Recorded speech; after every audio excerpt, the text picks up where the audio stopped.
Hey there, my name is Joe LaBelle. I'm the Director of Programs Impact at Family Networking Disabilities. Today, we're going to be talking about alternative dispute resolutions in special education. So let's get started. I'm going to go ahead and share my screen.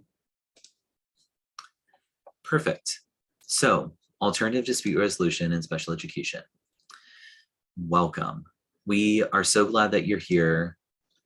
Family Networking Disabilities is a nonprofit, a 501c3. We are family driven. So Family Networking Disabilities was founded 35 years ago by a group of parents in Pinellas County, and we have been family driven, family operated since 1985. What do we do? So we provide information, resources, support, and training. What do we not do? We are not attorneys, we are not doctors, we are not mental health professionals. Now, disagreement is natural. It happens all the time with families, professionals, educators, teachers. It happens in your personal life between people you love, people you care about. It happens in every walk of life. It's how do we deal with that disagreement that is going to make for successful outcomes.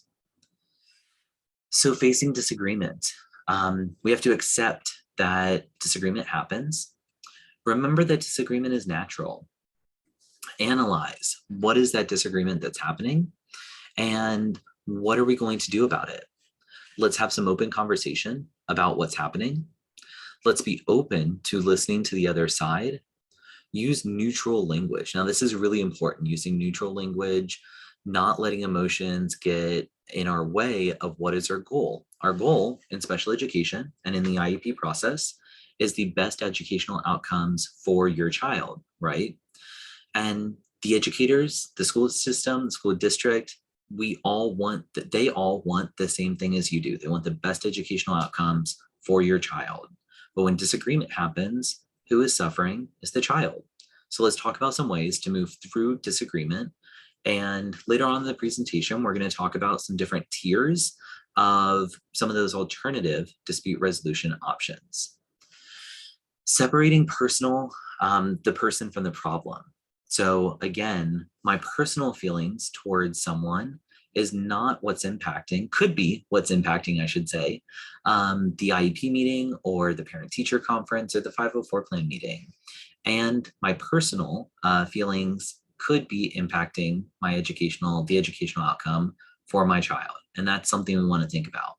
Same for the school district. That is absolutely, we're all people, we're all human, and personal feelings happen. We want to find ways to work together, to come together in this IEP meeting, and again, have the best strategies, the best placement, the best related services that are going to lead to educational outcomes for your child. Sometimes we agree to disagree. The big thing that we want to talk about is compromise. Now, I'm going to talk about compromise throughout this presentation, and compromise does not mean that we get 100% of what we're looking for as a parent or as a district staff member. Compromise means that we're able to come together and agree upon a set of outcomes that are going to be mutually beneficial for an educational outcome for the student that we're talking about. And then look for support from an impartial third party. We're going to talk about those third parties a couple of times throughout this presentation. So communication is prevention. When a disagreement arises, it's really good to stop for a minute. So if we're having a disagreement in the middle of an IEP meeting, it's really good to stop and say, hey, I'm not sure I agree with this. Can we have either a sidebar, a caucus, a side conversation? Can we pause this IEP meeting and really talk through that disagreement? Or we can put it on a parking lot. But at the beginning of the meeting, if we're going to use a parking lot, it's really, really important that we identify how do we go back to that parking lot? Because when you park something, it has to be unparked. You're not going to leave your car at the mall all day, every day for eternity. You're not going to leave your car there. It's an issue. It's something we need to talk about. So let's unpark it. Now, a lot of different things, a lot of those communication issues can be dealt with on the spot. They can be dealt with in emails. They can be dealt with phone calls, with a parent-teacher conference. Not everything needs to be an IEP meeting, but that communication piece is vital. Some things don't work as expected, and we may have a really great IEP put together with related services, with tasks that everyone's going to walk away with action steps. And hey, there might be turnover at the school. That speech and language pathologist may not be there anymore. There may be overlap of positions where one person thought the other person was handling X, Y, and Z. Or an accommodation we put in place may not be the right fit for your child. And all of those things happen. So what do? We go back to that communication piece and identify, okay, there's a gap in services due to staff turnover, or there's a gap in X, Y, and Z. How do we address that? How do we get that handled? What are we going to do? Or this accommodation isn't working. How are we going to address that accommodation? And what are the next steps? Alternative dispute resolution, ADR. So this is the Cadre continuum of dispute resolution process and practices. Now, I'm going to spend quite a bit of time sitting on this and talking about these different steps because as the parent, you have the right to go all the way through from prevention to legal review.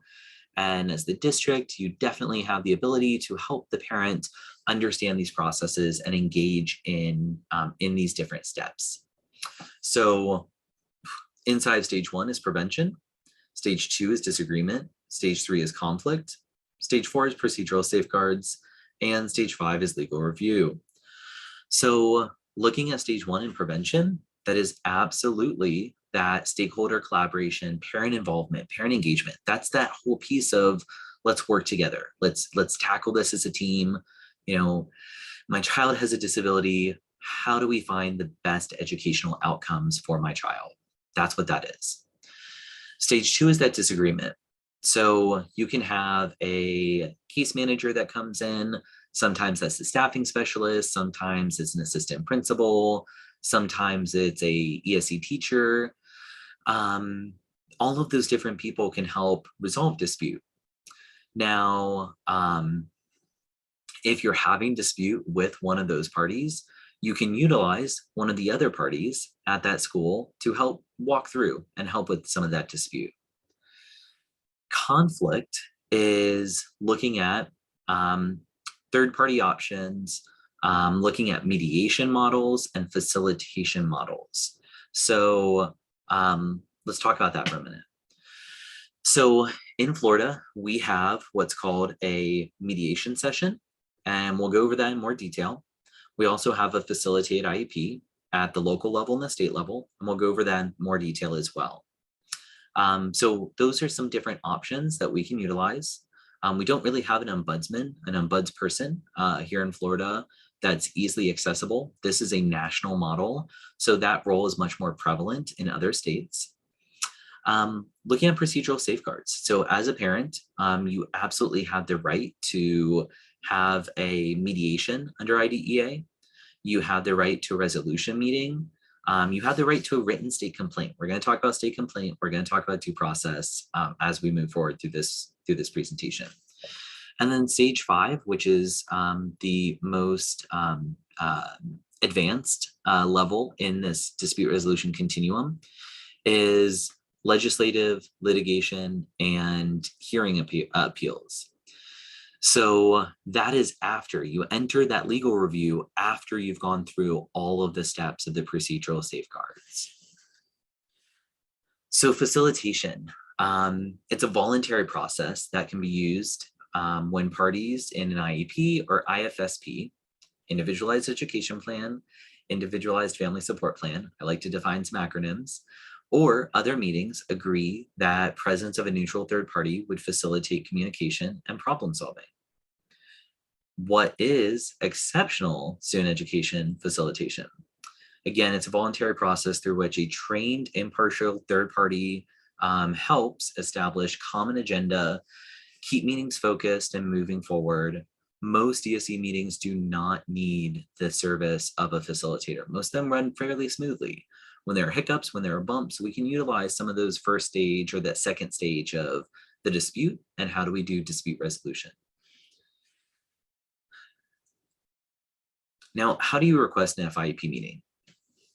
So I'm going to go back a slide real quick.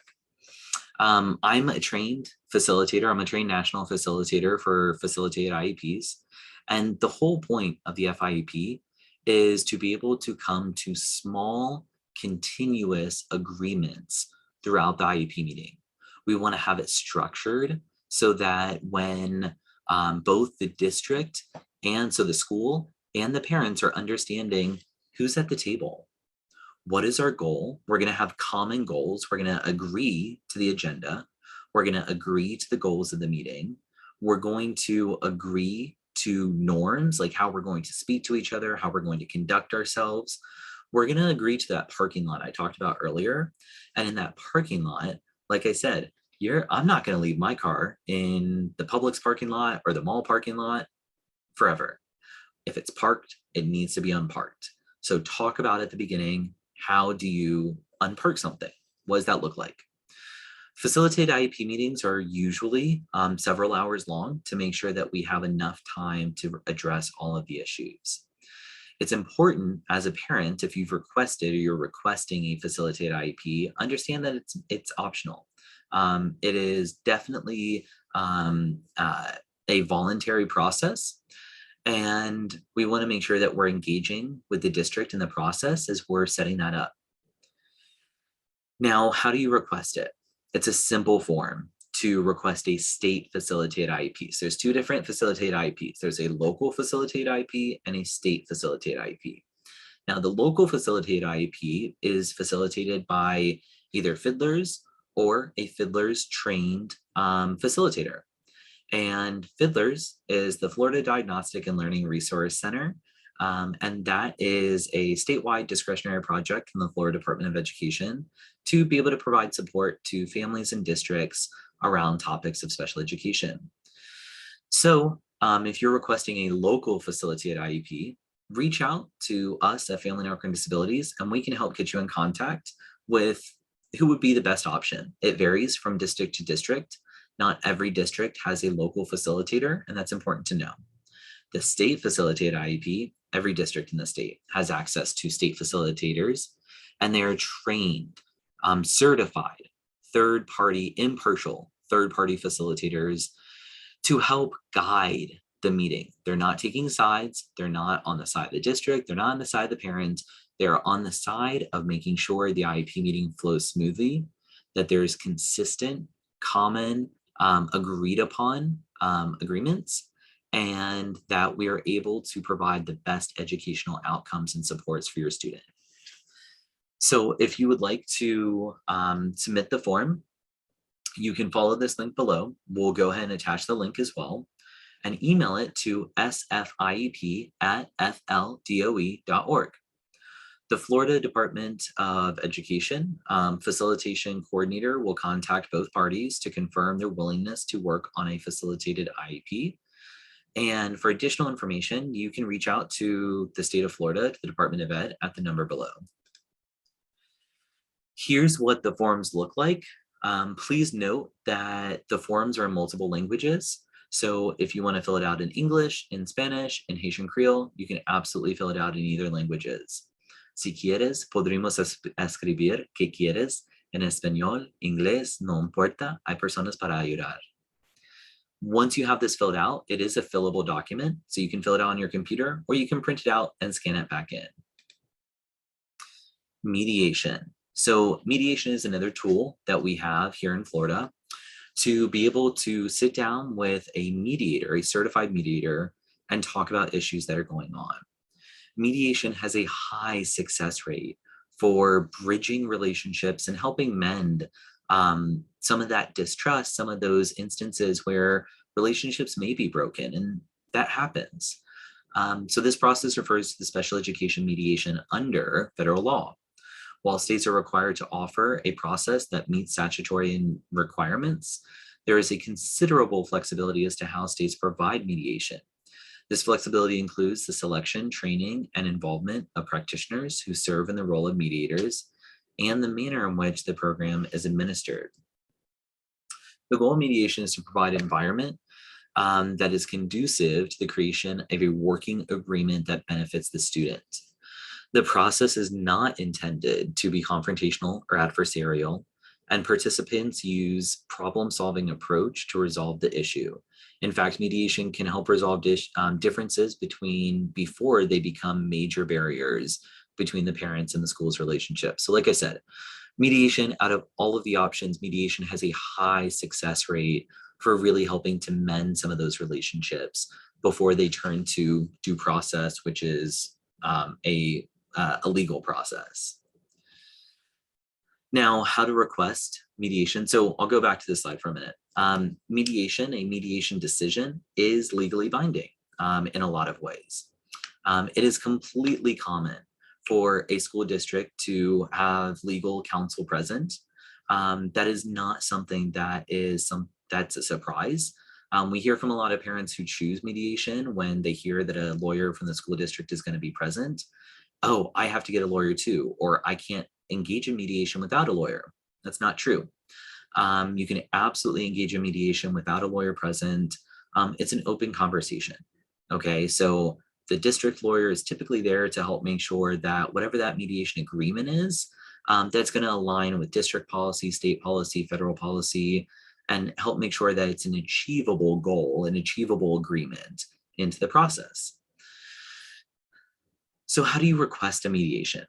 Well, just like the other option, you can follow the link below. We'll have the link attached. And then you can also contact the Bureau. It's the Bureau of Exceptional Student Education at 850-245-0475 with any questions that you have, even before you file a request for mediation. Again, mediations are completely voluntary by the school. You can see the mediation request. It's going to want some information, and it's going to want to know kind of what's this pertaining to, what is the issue, and you can select multiple issues that are happening. A state complaint. So a state complaint is now the next tier up above a facilitated IEP and mediation. A written state complaint is the complaint procedure must be available under IDEA in every state. Each state educational agency, so SEA, lots of acronyms, must have written procedures for resolving any state complaints, filing of a state complaint within special education, and then widely disseminate the state complaint procedures, which they do. They provide all of this to you at an IEP meeting inside of your procedural safeguards. So all this information is provided at your IEP meeting. Now, if you as a parent feel that those other steps, mediation hasn't worked, facilitated IEP hasn't worked, you feel as if there has been a violation of FAPE, free and appropriate public education, then you can absolutely go down the route of filing a state complaint. What we recommend is dispute resolution at the lowest possible level. So what does that mean? That goes back to that continuum where we talk about some open communication. We talk about having those meetings with the school, and then we look at a facilitated IEP or a mediation meeting, or possibly both, before we go to a state complaint option. Of course, you can go straight to a state complaint, but we definitely recommend some of those other models that are going to be quicker and going to get you a better outcome typically, to get back to a good place with the school district, with your school. And then if you're a district staff member watching this, you can absolutely recommend a facilitated IEP or a mediation meeting to help realign some of those relationships that may have gotten off track or broken along the way. Absolutely. Here is the mediation request, or the state complaint request. So resolution meetings offer, and this is again another tier inside of procedural safeguards. Resolution meetings often offer reference to resolution sessions are required under federal law as an opportunity for families and schools to resolve issues raised in a due process complaint in less formal process and setting. State educational agencies, SEAs, ensure that the local educational agency, LEA, so SEA, State Educational Agency, that's the Florida Department of Education. Local education agency, LEA, that's your local school district that your child is currently housed in, to ensure that they understand their responsibilities and comply with their requirements for convening these meetings, okay? So then we have due process. Due process complaint is a request to a local educational agency, school district, and the state educational agency, the Department of Education, for a hearing before an impartial hearing officer. This is a quasi-judicial procedure as a method for resolving a disagreement. It involves a filing of either a parent, in most cases, or a school district challenging the other party over matters concerning a provision of FAPE, free and appropriate public education, to a child who needs or is suspected of needing special education. So due process is specifically for families who have children with IEPs. It's when you have a disagreement that is not being able to be resolved by a state complaint or facilitation, mediation, or some of that common conversation. Now, I will say, if you file a state complaint and then you file for due process, the state complaint will be put on hold if it's on the same topic.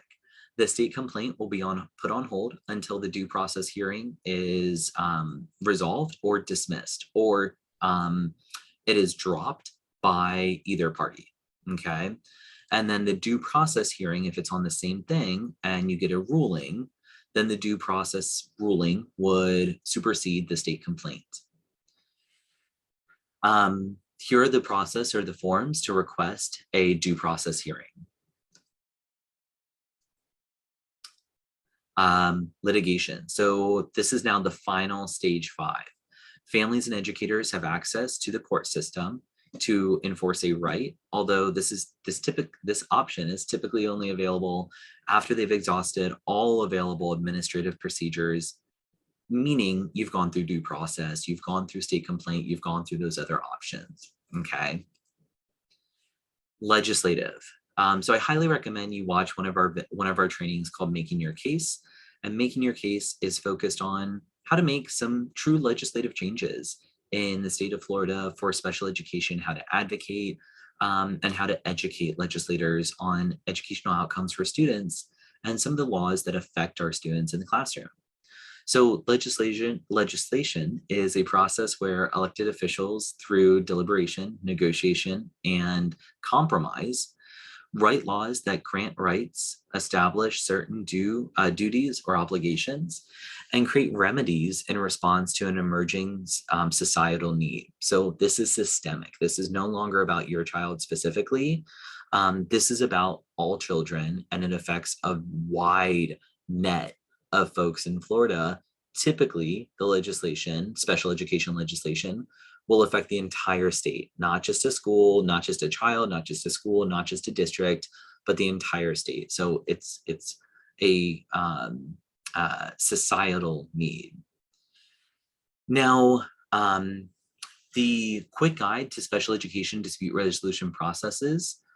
So 3 to 21, we say 3 to 21 because that is the point in which your child is in Part B of IDEA, so K through 12. You can see the differences between IEP facilitation, mediation, resolution, writing a state complaint, due process, and a hearing request. So all of these different options. We'll also have this linked inside of the presentation as well. But highly recommend, if you're on your phone, pause it for a second, take a screenshot.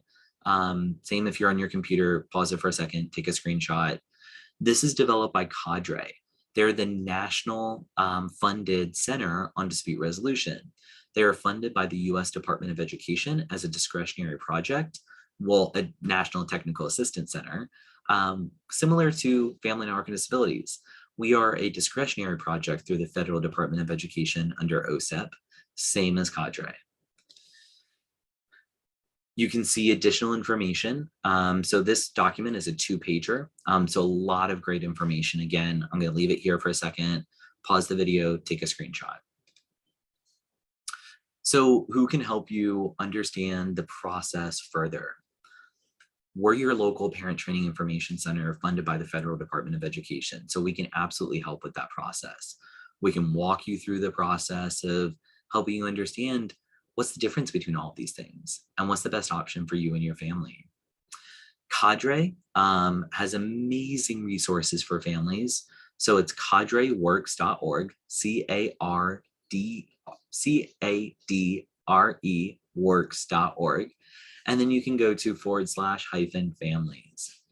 Fiddlers is the Florida Diagnostic Learning Resource Systems, and they offer trainings for facilitators and in some cases, not all regions, offer selected location facilitation. So we talked about that earlier in the presentation. Bees is the Bureau of Exceptional Education Student, so Exceptional Student Education, and they are able to offer a whole host of resources on their website, and they will be the ones helping with facilitation, mediation, due process, all of those procedural safeguards. If you choose an exceptional advocate or paid option, so everything we do at Family and Outcome Disabilities is free of cost. We help families all day, every day for free. That's part of our mission. If you go with a paid advocate, ask some questions. So ask questions about their knowledge and their experience. Be sure to understand their kind of approach. So we want this to be a collaborative approach. It's not walk in, slam a book on the table, this is what I'm going to get. If they're making promises to you, then that's something to be concerned about, because we can't make promises in a collaborative environment before any of these meetings actually happen. So that's really important to recognize. Ask in advance how much they charge and what happens if money runs out. So if you're in the middle of a mediation meeting, a facilitate IEP, a state complaint, any of those processes, and all of a sudden you run out of funds to pay the advocate, what happens? Do they drop you? Do they stop showing up? Do they stop answering their email or their phone? That is absolutely something that can happen. So you want to make sure that you're understanding what is the process. Is it a flat fee? Is it a fee by the hour? Understand those things. And then request personal references. So ask to talk to other families that have received their services so you can see what their approach is like. What were the outcomes? What does that look like for you and your family? So I want to thank you so much for attending this training. Again, you can see here our various programs. We have Poppin, our North Florida Parent Training Information Center. We have PSN, which is our Central Western Parent Training Information Center. We have Penn, which is our Central Eastern Parent Training Information Center. We have Family Star, which works with families who have children with mental health and medical health needs. We have one of the largest special needs trust administrations in the country. And then we have our Dadvocate program that specifically focuses on father initiatives. We have a number of resources on our website. Go to fndusa.org, and we have a vast array of resources on our knowledge base, so check them out. Thank you again for all of your time today, listening to some of those alternative dispute resolution options. And please feel free to call us at 800-825-5736, or visit our website and you can fill out a request for someone to reach back out to you. Thank you so much.